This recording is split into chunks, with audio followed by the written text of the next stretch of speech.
রসুল সাল্লাল্লাহু আলাইহি সাল্লাম বলেন, শেষ সময় নিকটে তোমরা দেখবে সেই জনপদের মানুষগুলো তারা হবে গরিব, মরুভূমির মানুষ, নগ্ন বা মেষপালক, যারা চরণভূমিতে ভেড়া, ছাগল, উট চড়ায়। তারা এক পর্যায়ে উঁচু উঁচু সব বিশাল দালান নির্মাণ করবে। এগুলো নিদর্শন আমাদের চোখের সামনেই।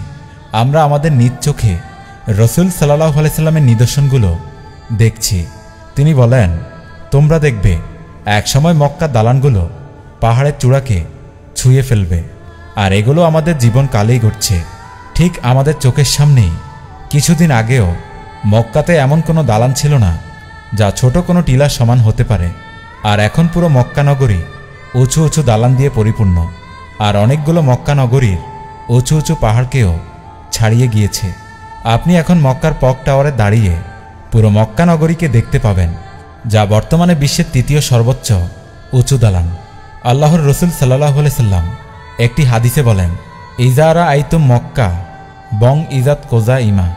যখন তুমি দেখবে মক্কার পাহাড়গুলো ছিদ্র করা, আর যখন তুমি দেখবে এই নগরের দালানগুলো পাহাড়ের উচ্চতাকে ছাড়িয়ে গিয়েছে, তারপর রসুল সাল্লাল্লাহু আলাইহি সাল্লাম বলেন, তখন বুঝে নেবে শেষ সময়ের ছায়া তোমাদের উপর ছেয়ে গেছে।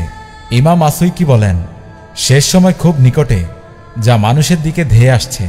কার্যত আল্লাহর রসুল সাল্লাল্লাহু আলাইহি সাল্লামের বর্ণনা মূলত দেখতে পায়, যা আমাদেরকে নির্দেশ করেছে একটি বৈজ্ঞানিক এবং প্রযুক্তিগত বিপ্লব, যা পুরো পৃথিবীতে একসময় পরিবর্তন নিয়ে আসবে।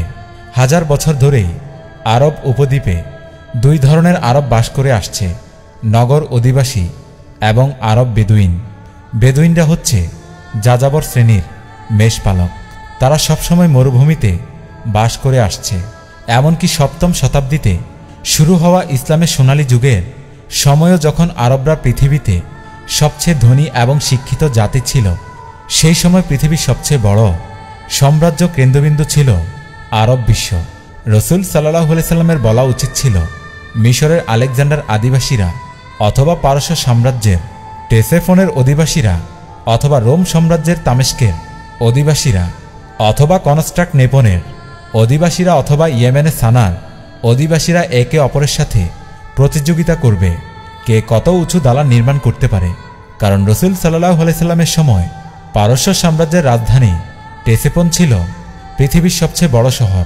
কিন্তু না, রসুল সাল্লাল্লাহু আলাইহি সাল্লামের ভবিষ্যৎবাণী করে গেছেন, এই আরব বেদুইনরাই একদিন একে অপরের সাথে প্রতিযোগিতা করবে কে কত বড় এবং উঁচু দালান নির্মাণ করতে পারে। 1400 বছর পর আমরা এখন নিজ চোখে দেখছি যে আরব উপদ্বীপের গরিব মেষপালকরা এখন একে অপরের সাথে প্রতিযোগিতা করছে কে কত উঁচু দালান নির্মাণ করতে পারে।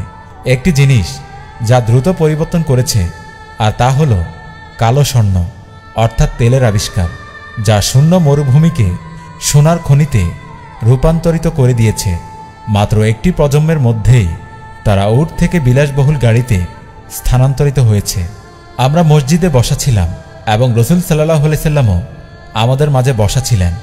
এমন সময় একজন লোক মসজিদে প্রবেশ করলেন, কিন্তু আমরা কেউ তাকে চিনি না। তাহলে নিশ্চয়ই সে একজন মুসাফির হবে, কিন্তু তার চেহারা এবং শরীরের সফরের কোনো চিহ্নই নেই।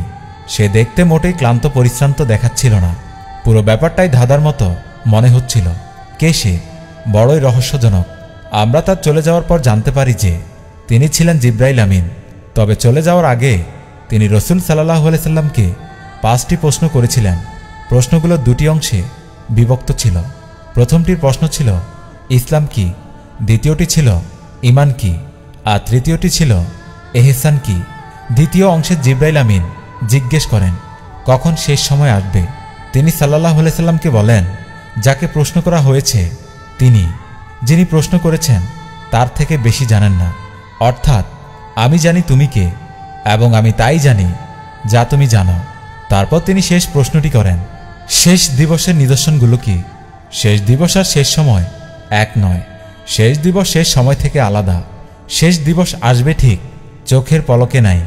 হঠাৎ একদিন গোটা বস্তু জগৎকে ধ্বংস করে এবং নতুন রূপে রূপান্তরিত করা হবে, যা বর্তমান বস্তু জগৎ থেকে সম্পূর্ণ ভিন্ন ধরনের হবে। আল্লাহ তাআলা পবিত্র কোরআনে বলেন, গয়রল আরবি ওয়াসসামা ওয়াল, সম্পূর্ণ ভিন্ন রকম যা বস্তু জগতের মতো নয়, কিন্তু তার আগে আরেকটি শেষ আছে, আর সেটা হলো ইতিহাসের শেষ।